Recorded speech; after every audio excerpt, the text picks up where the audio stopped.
శ్రీరామనవమి హిందువుల అత్యంత పవిత్రమైన పండుగలలో ఒకటి. ఈ పండుగను శ్రీరాముడి జన్మదినంగా ఎంతో భక్తి శ్రద్ధలతో జరుపుకుంటారు.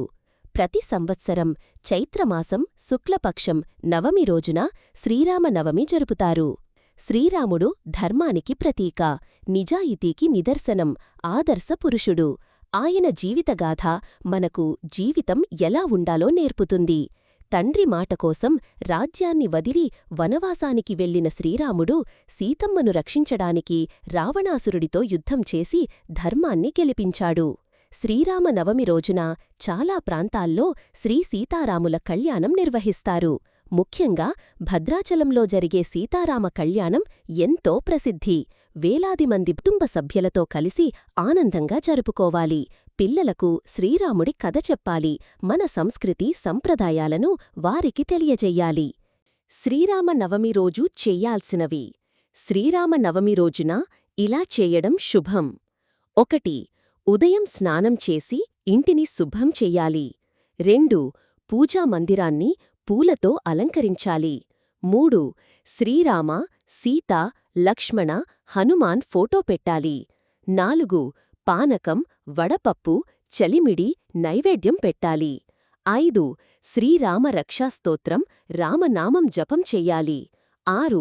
రామాయణంలో బాలకాండ, సుందరకాండ చదవాలి. 7.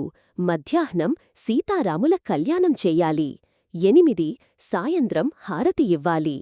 ఇంట్లో సీతారాముల కళ్యాణం ఎలా చెయ్యాలి? అవసరమైన వస్తువులు: శ్రీరామసీత విగ్రహాలు లేదా ఫోటో, పసుపు, కుంకుమ, తాళంబ్రాలు. సీతమ్మ తల్లికి జైమంగళం. ముఖ్య సూచనలు: మధ్యాహ్నం 12 గంటల సమయంలో కళ్యాణం చేస్తే శుభం. ఉపవాసం ఉంటే మంచిది. రామాయణం చదవాలి.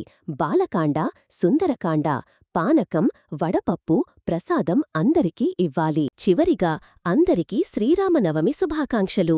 జై శ్రీరామ్. చాలా గొప్ప సందర్భం ఇది. సాధారణంగా మంగళసూత్రంలో 2 పతకములు చూస్తాం మనం.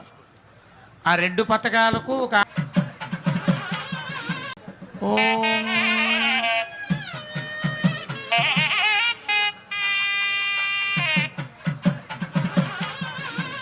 ఓం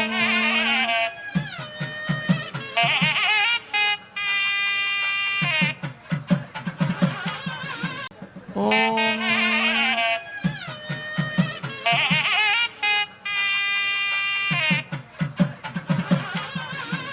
ఓం